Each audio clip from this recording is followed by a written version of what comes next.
कि अब बहुजन किसी से न कम साथियों हो, भारतीय संविधान से है ये दम साथियों हो, जिसकी तस्वीर से लोग डरते यहाँ, उन बाबा साहब के बच्चे हैं हम साथियों। हमेशा समाज को तोहमतें मिलती हैं कि समाज एक नहीं है, समाज एक नहीं है, लेकिन समाज आखिर कितनी बार आपको एक होकर दिखाए।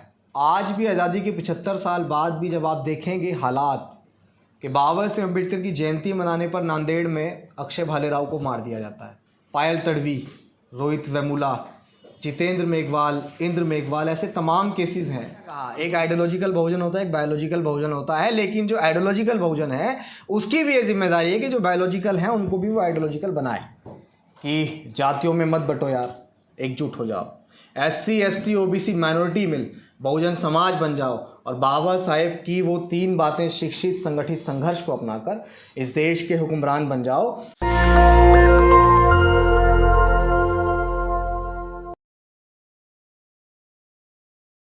मेरे साथ अभिषेक हैं जो लगातार इस देश में डेमोक्रेटिक सिस्टम के लिए लड़ रहे हैं, फूले पेरियार अम्बेडकर के आंदोलन को आगे बढ़ा रहे हैं और राजनीतिक रूप से जो मान्यवर कांशीराम साहब ने सामाजिक चेतना बढ़ाई थी उसी रास्ते पर एक बार अभिषेक निकले हैं।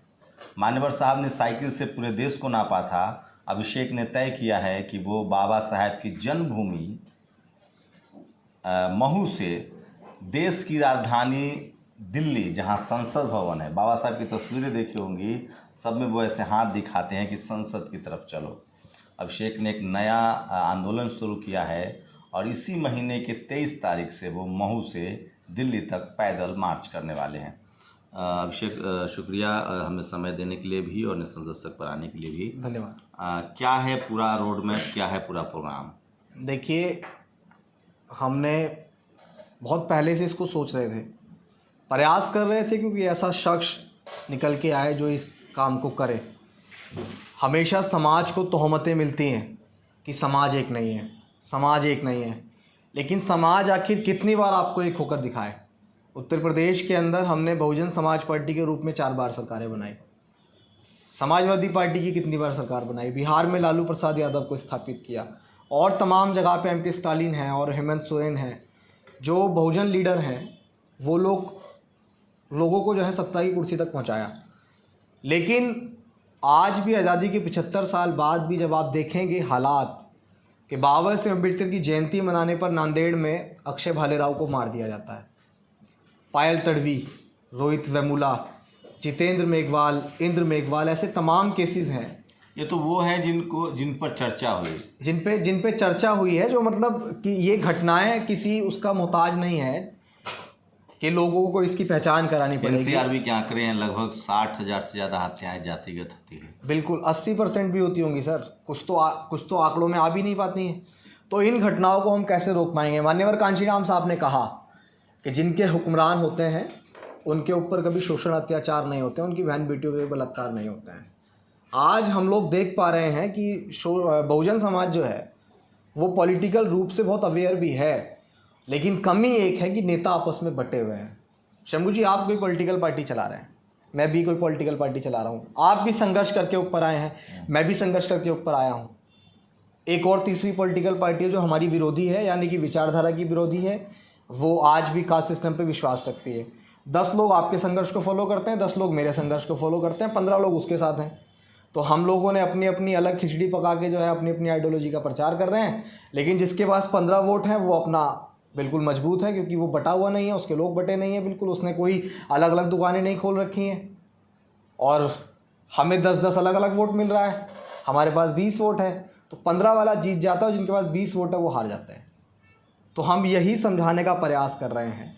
बहुत सारे लोग ये कहेंगे कि दरअसल इसका नाम है बहुजन जागो मार्च, जिसकी शुरुआत हम बाबा साहेब अम्बेडकर की जन्मस्थली महू मध्य प्रदेश इंदौर वहाँ से कर रहे हैं। उसके बाद बाय रोड, वो समय की परिस्थिति के हिसाब से रूट में बदलाव भी हो सकता है, लोगों को जानकारी मिल जाएगी वीडियो के माध्यम से। और उसके बाद हम लोग दिल्ली जंतर मंतर आएंगे। जिस हर संभव प्रयास हम लोग करेंगे कि इन नेताओं को एकजुट किया जा सके। हर संभव किन प्रयास। नेताओं को एकजुटता की बात कह रहे हैं? अभी तो तमाम अपोजिशन की पार्टियां हैं वो बैठ रही है एकजुट, आप किन स्पेसिफिक नेताओं की बात कर रहे हैं? देखिए, अगर हम कहें, देखिए एक होता है आइडियोलॉजिकल बहुजन, एक होता है बायोलॉजिकल बहुजन। अगर हम आइडियोलॉजिकल की बात करें तो माननीय बहन जी हैं, वो आपने देखा होगा कि उस विपक्ष की उस मीटिंग का हिस्सा नहीं थी। चंद्रशेखर आज़ाद हैं, आज बड़ी मुखरता से समाज की आवाज़ को उठा रहे हैं। फिर इसके बाद हम लोग कह दें कि इस देश में मुस्लिम आबादी भी एक बहुत बड़ा तबका है, उनके भी एक बड़े लीडर हैं आज वर्तमान समय में, असदुद्दीन ओवैसी। तो हम ये समझते हैं कि विपक्ष, और जब उसमें एक तरीके से देखा जाए तो आप एक तरीके से बहुजन जो है वो एक बड़ा गठजोड़ बन सकता है। बहुत सारे लोग ये भी कहेंगे कि भाई हम लोग आखिर कैसे एक आए, ये भी बताओ। तो जब एनडीए यूपीए बन सकता है और उसके बाद सरकार बन सकती है, तो आखिर हमारा ऐसा गठबंधन क्यों नहीं बन सकता जिससे हम सरकार बना सकें? तो क्या सिर्फ शेड्यूल कास्ट जो नेता हैं उनको एकजुट करना चाहते नहीं, हैं? नहीं, शेड्यूल कास्ट, मुस्लिम्स, ओबीसीज और क्या ये कुछ ऐसी किसान जातियां हैं जिनका भी रिप्रेजेंटेशन नहीं है? मैं सब लोगों को बताना चाहता हूँ, क्या ये आंदोलन महज शेड्यूल कास्ट का है? क्या ये आंदोलन महज शेड्यूल ट्राइब का है? यह आंदोलन फूले, शाहू, पेरियार, अंबेडकर, ललई सिंह यादव और तमाम बहुजन महापुरुषों का आंदोलन है। इस आंदोलन की नींव रखने वाले ज्योतिबा फूले, क्या वो शेड्यूल कास्ट थे? क्या वो शेड्यूल ट्राइब थे? आज ओबीसी वर्ग अपने आप को, हमने कहा ना कि वो मतलब सोशली अवेयर बड़े लेवल पे आज अपने आप को वो कर पा रहा है, लेकिन कहीं ना कहीं एक कमी जो है वो सोशली अवेयरनेस की नज़र आ रही है। तो क्या है मुद्दा? बीजेपी तो कहे, बीजेपी की सरकार चल रही है, ज़्यादातर लोग धर्म के नाम पर उनको वोट दे रहे हैं। वो तो कह रहे हैं कि हमने रिजर्वेशन इम्प्लीमेंट किया है, हम SC ST OBC को रिप्रेजेंट, आपके सबसे ज़्यादा SC ST के सांसद अभी जो रिजर्व सीट से चुनाव लड़ते हैं वो बीजेपी के पास है। जनरल सीट पे कितने लड़ाए उन्होंने? जनरल सीट पे कितने SC ST OBC को उन्होंने टिकट दिया है? मुझे SC ST को, OBC तो जनरल पर ही लड़ता है। ठीक है, बताइए SC ST को कहाँ उन्होंने दिया है? अगर आप SC ST को सम्मान देने की बात बता रहे हैं तो रिजर्व सीटों पे तो आपकी मजबूरी, आप देंगे कहाँ से लाएंगे कैंडिडेट? SC ST को लड़ाना पड़ेगा। जनरल सीट पे मुझे बताइए। अच्छा अभिषेक, आपको क्या वजह लगती है? देखिए, इस देश में सरकार किसी की बने, इस देश का जो सबसे शोषित वंचित तबका है, जिनको अनटचेबिलिटी झेलनी पड़े, शेड्यूल कास्ट, शेड्यूल ट्राइब, उनके मेंबर ऑफ पार्लियामेंट घट नहीं सकते हैं। बिल्कुल बढ़ेंगे, घटेंगे नहीं। उतना तो आना है जितना रिजर्व सीट है इस देश में। लेकिन वो संख्या इतनी है, 300 पर सरकारें बनती हैं। बिल्कुल। और लगभग 120-130 के आसपास राज्यसभा लोकसभा मिला दे, और लोकसभा ही मिला दे तो 130 के करीब आबादी है उनकी। कोई सरकार ही नहीं चलेगी उनके बगैर। फिर उनकी चुप्पी को कैसे देखते? क्या वो सामाजिक हितों के खिलाफ हो रहे फैसले पर भी वो चुप रहते हैं? इसकी क्या वजह देखते हैं? सामाजिक चेतना या राजनीतिक मजबूरी? राजनीतिक मजबूरी, या उनके अंदर सामाजिक की चेतना नहीं? मैं बताता हूँ। नहीं, राजनीतिक मजबूरी है। अच्छा, लगातार एक सवाल उठता रहता है कि बाबा साहेब अम्बेडकर जो है वो पॉलिटिकल रिजर्वेशन 10 साल का दे के गए थे। हम तो कहते हैं हटाइए रिजर्वेशन पॉलिटिकल।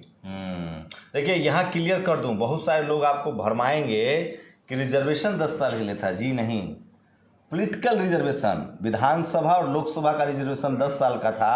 और आपको जानकर हैरत होगी कि हर 10 साल के बाद विधानसभा लोकसभा में मेज थपथपा के और रिजर्वेशन को कंटिन्यू किया जाता है। उस पर कोई चर्चा नहीं, कोई डिबेट नहीं, कोई बहस नहीं। लेकिन जो जनता का रिजर्वेशन है, स्कूल कॉलेज का रिजर्वेशन, नौकरियों का रिजर्वेशन, उस पर बहस होती है बहुत ज़्यादा। और सोचिए कि अभी मणिपुर में जो दंगे हो रहे हैं उसके पीछे भी रिजर्वेशन है।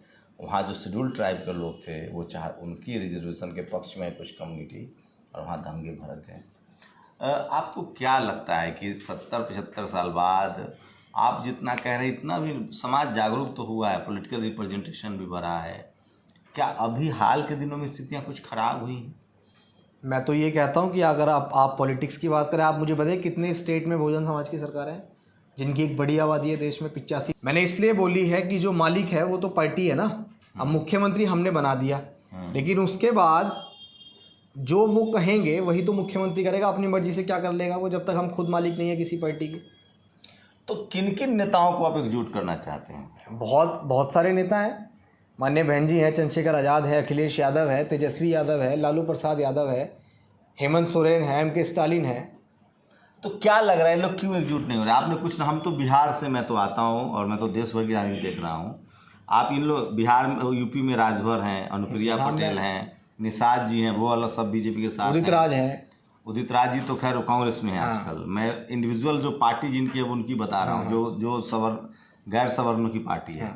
बिहार में मुकेश सहनी है, चिराग पासवान हैं, मांझी जी हैं। तो ये बहुजन दल भी तो बीजेपी के साथ में, तो बीजेपी को क्यों नहीं ओबीसी बहुजनों की पार्टी आप मानते हैं? ओबीसी प्रधानमंत्री है। अधिकारों से पता लगेगा ना सर, अधिकार कितने मिल रहे हैं हमें, उससे पता बीजेपी लगेगा तो ना। 27 ओबीसी मंत्री क्लेम करती है। हमको तो लगता है बीजेपी में सबसे ज्यादा ओबीसी और SC/ST के लोग सर हैं। वोट नहीं चाहिए कि आपका, उन्हें हुक्मरान नहीं बनना उन्हें, इसीलिए तो आपको दे रहे हैं वो मीठी खीर। तो पॉलिसी भी तो आपके लिए वो बना रहे हैं। कौन सी पॉलिसी बनाई है बताइए आप मुझे, कौन सी पॉलिसी बताइए? आप कांवड़ यात्रा जाइए, आपका अधिकारी पैर धोएगा। हाँ बिल्कुल पूरा बिल्कुल। फूल बरसाया गया है। फिर प्रधानमंत्री जो है वो हमारे यहाँ खाना खाने आएंगे, हमारे पैर भी धोएंगे, फिर हाथरस में जब हमारी बहन का बलात्कार होगा तो आरोपियों के पक्ष में पंचायतें भी होंगी। क्यों आप लोग के यहाँ शेड्यूल कास्ट के अयोध्या में उन्होंने कर्मचारियों के जो वर्कर थे उनके पैर धोए? हर योगी आदित्यनाथ, उनके सांसद, मंदिर का ट्रस्टी बनवा दीजिए, सब जाके मंदिर का क्या चाहिए? सुनिए सर, मंदिर का ट्रस्टी बनवा दीजिए ना। है एक शेड्यूल कास्ट के लोग, बताइए नहीं है। अयोध्या राम मंदिर ट्रस्ट में एक शेड्यूल कास्ट के हैं ट्रस्टी। अच्छा सुनिए, नहीं है और ठाकुर समाज के नहीं है, शेड्यूल कास्ट के हैं। कहाँ है ट्रस्टी? हमें तो नहीं आपको मैं जानकारी पुख्ता। एक शेड्यूल कास्ट के ट्रस्टी को आप भले इसको कह सकते हैं कि ये सिंबॉलिक है, बट राम मंदिर का जो ट्रस्ट है उसमें एक शेड्यूल कास्ट है, ओबीसी का नहीं है। यहाँ तक कि जो जिस भगवान राम को जिस ठाकुर समाज का कहा जाता है कि क्षत्रिय थे, ठाकुर समाज के कोई ट्रस्टी नहीं है। हाँ तो ओबीसी का क्यों नहीं है फिर?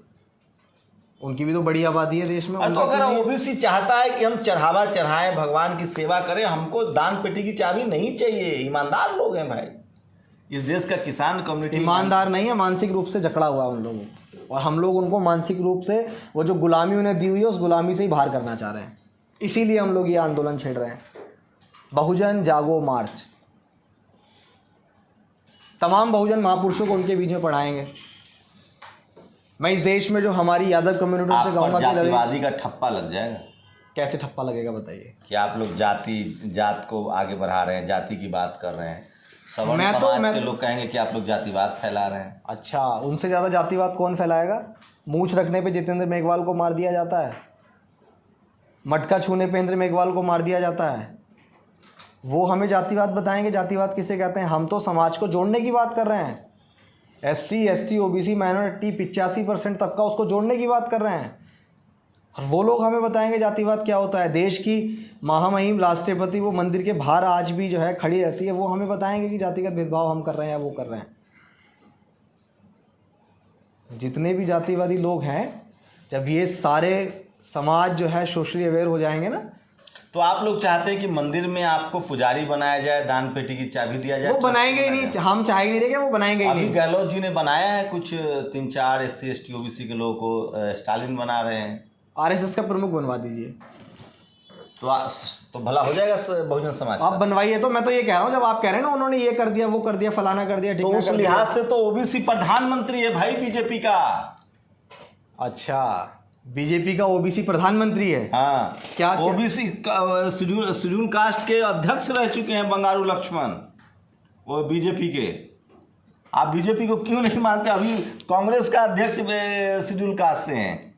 अगर कोई किसी जाति में होकर ही अगर वो रिप्रेजेंट करता है बहुजन समाज को, तो उस हिसाब से तो अभी देखिए वो खड़गे साहब। हमारा मेन क्या है कि बाबा साहेब अम्बेडकर की जो आइडियोलॉजी थी, वो आइडियोलॉजी को कौन बढ़ा रहा है? चलिए हमने मान लिया जी, आपने कहा कि ओबीसी कम्युनिटी का जो है, मैंने एक बात आपको शुरुआत में कही ना कि वो तो तेजस्वी यादव और अखिलेश यादव, मैंने कहा कि एक उस पर काम नहीं किया। मैंने क्या कहा, एक आइडियोलॉजिकल बहुजन होता है, एक बायोलॉजिकल बहुजन होता है, लेकिन जो आइडियोलॉजिकल बहुजन है उसकी भी ये जिम्मेदारी है कि जो बायोलॉजिकल है उनको भी वो आइडियोलॉजिकल बनाए, उनके अधिकारों से सचेत करके, उनके महापुरुषों ने क्या आंदोलन छेड़े थे उससे सचेत करके।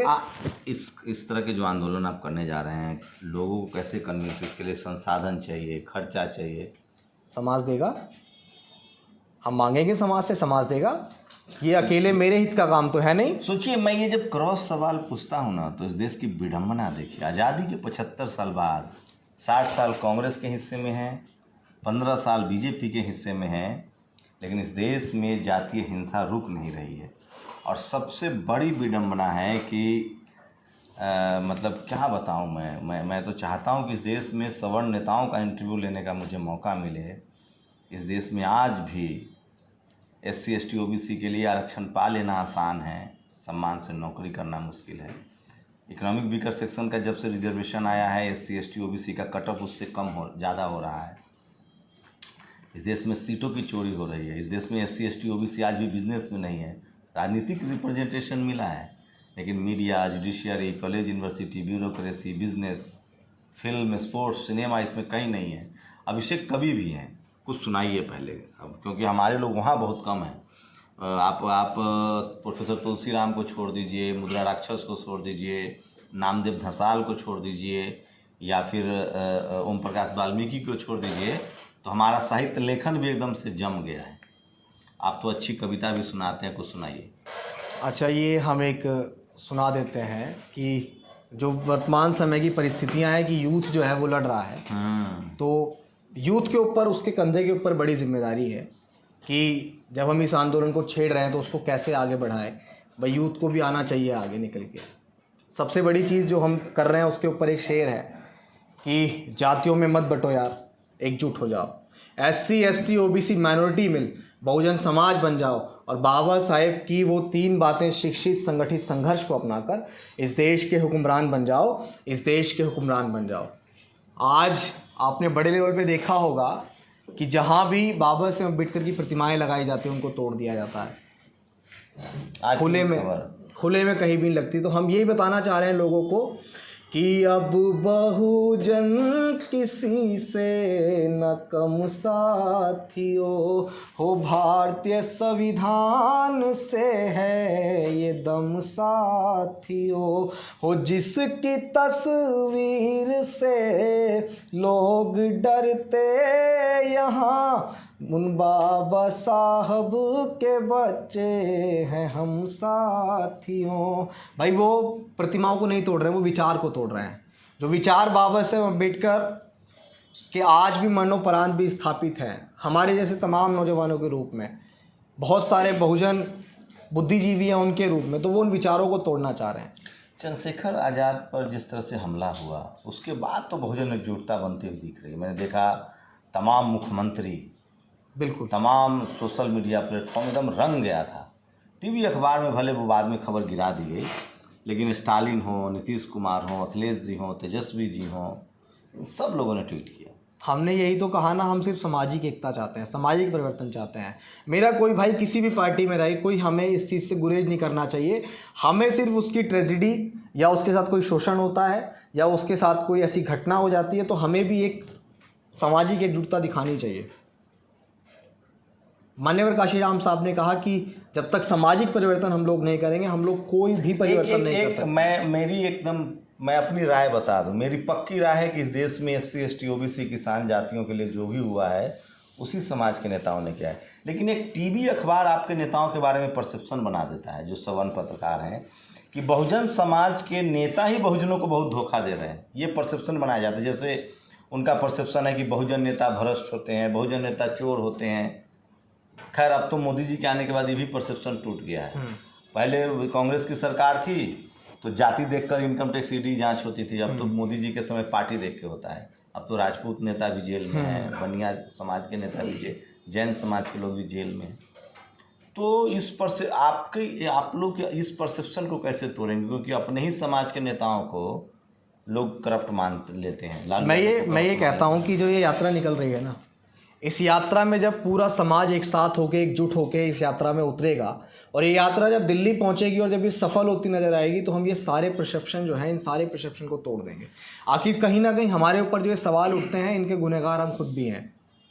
अगर इस तरह का सवाल कोई उठा रहा है, आपने उम्मीद, आपको डर नहीं है? ये इतना बड़ा आपने टास्क लिया है, और मैं राहुल गांधी के भारत जोड़ो यात्रा को देख रहा था, रोज का कम से कम 10 करोड़ का खर्चा था। 5 इस पर एक नज़्म सुना देते हैं आपको कि अब के सारी हदों से गुज़र जाएंगे, हो मत समझना डराने से डर जाएंगे, हो मौत के नाम का खौफ देता है क्यों, मौत जिस रोज़ आएगी मर जाएंगे। मुझको जालिम का तरफदार नहीं लिख सकते, कम से कम वो मुझे लाचार नहीं लिख सकते, और जान हथेली पर लिए जो बोल रहा हूँ सच, उसे इस देश के बिकाऊ अखबार नहीं लिख सकते। एक आपके हौसले को तो बहुत बड़ा हौसला है, और पैदल यात्रा आपने तय किया है, और ये तो क्या लोगों से क्या अपील कर रहे हैं आप? लोगों से किस तरह की मदद चाहते हैं? लोगों से तो हम यही अपील कर रहे हैं, देखिए मैं कोई पीछे से बहुत मजबूत व्यक्ति नहीं हूँ, समाज के बीच मजबूत मतलब आर्थिक रूप से अब समाज जो समझे, इसमें हम अपने मुंह से नहीं कहेंगे, क्योंकि इसके साथ साथ विरोधी भी देखते हैं, और हम बहुत मजबूत हैं। लेकिन हाँ, समाज का बहुत सारा समर्थन चाहिए, क्योंकि जब यात्रा निकलेगी, जैसा आपने बताया कि राहुल गांधी की यात्रा में 10 करोड़ तक का खर्च आता था, शायद हमारी यात्रा में इतना तो नहीं आएगा, लेकिन हाँ खर्चे तो हैं। लेकिन जब समाज, ये पूरा विश्वास है कि जब समाज हित में यात्रा है तो समाज इसकी सारी चीज़ों की तैयारी करेगा, और हमारा योगदान भी करेगा, हमारी मदद भी करेगा। अपील ये है कि यात्रा के दौरान मुद्दे क्या क्या रहेंगे? मुद्दे हैं कि महाराष्ट्र के नांदेड़ में आज़ादी के 75 साल बाद भी ये हालात है कि अक्षय भालेराव की हत्या बाबा साहेब अम्बेडकर की जयंती मनाने पर कर दी गई। उसके हत्यारों को जल्द से जल्द फांसी हो, क्योंकि आज भी इस देश में इस तरह की घटनाएं जो विकराल रूप ले रही हैं, जो थमने का नाम ले रही हैं, वो जब ही थमेंगी जब आरोपियों को इस तरह की सज़ा मिलेंगी। और इसका सबसे मेन कॉन्सेप्ट यही है कि कैसे भी करके एक सामाजिक एकजुटता बना ली जाए, उसके बाद हम लोग इस देश की गद्दी तक पहुँचें। जैसे एनडीए यूपीए बना, मेरा यही निवेदन है तमाम नेताओं से कि वो भी एक इस तरह का गठबंधन बना के इस देश की गद्दी पे शासन करें, जिसके बाद हमारे ऊपर जो शोषण होता है वो ख़त्म हो जाए। सोचिए, इस देश में अद्भुत है, ये आज़ादी के 75 साल बाद भी इस देश की बहुसंख्यक आबादी लाचार बेबस है, और जो पावर सेंटर्स हैं, media, judiciary, college, university, bureaucracy, business, उसमें उनकी हिस्सेदारी नहीं है। तो एक तो वो, लेकिन हम सब लोग संविधान के शुक्रगुजार हैं कि बाबा साहब ने एक डेमोक्रेटिक स्ट्रक्चर दिया है, संवैधानिक अधिकार दिया है, वोट का अधिकार दिया है, इसलिए कम से कम पॉलिटिकल प्रेशर बनाने में समाज कामयाब रहता है। लेकिन विडंबना देखिए कि 90-85% रिप्रेजेंटेशन करने वाले लोगों की पार्टियां जो है वो सत्ता से बाहर है। तो अभिषेक ने तय किया है कि हम पैदल यात्रा करेंगे महू से दिल्ली तक, जो बाबा साहब की जन्मभूमि है, और दिल्ली जो उनकी कर्मभूमि भी रही है, जहां उन्होंने संविधान को स्वरूप दिया है।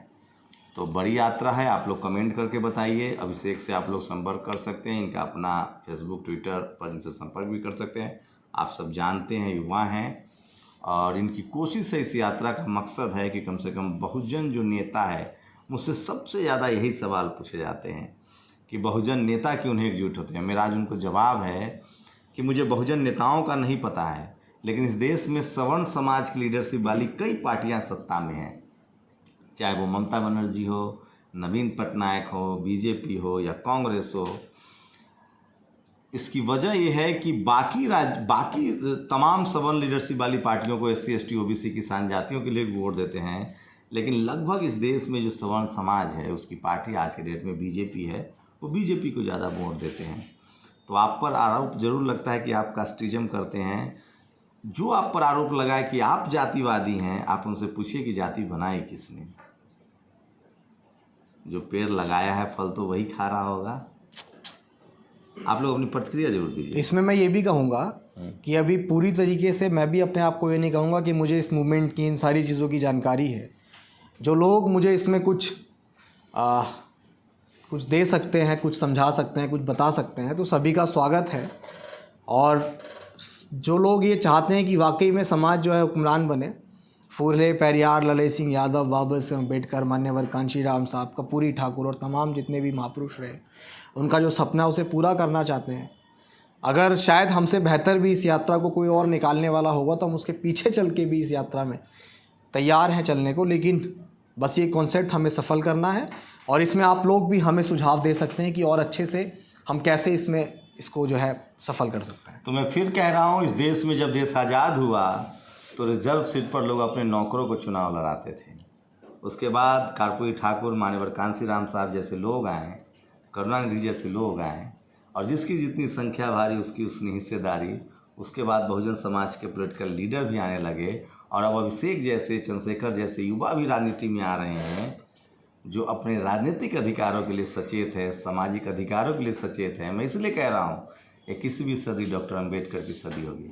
आप लोग की प्रतिक्रिया बहुत ज़रूरी है। शुक्रिया अभिषेक, हमसे बातचीत करने के लिए। धन्यवाद। जय भीम। जय भीम। नेशनल दस्तक की आपसे गुजारिश है कि अगर इसको बचाना चाहते हैं तो नेशनल दस्तक को सब्सक्राइब करने के लिए रेड कलर के सब्सक्राइब बटन को दबाएं, फिर बेल आइकन की घंटी दबाएं। नेशनल दस्तक को बचाने के लिए बहुत ज़रूरी है कि हर खबर को शेयर करें, लाइक करें, कमेंट जरूर करें।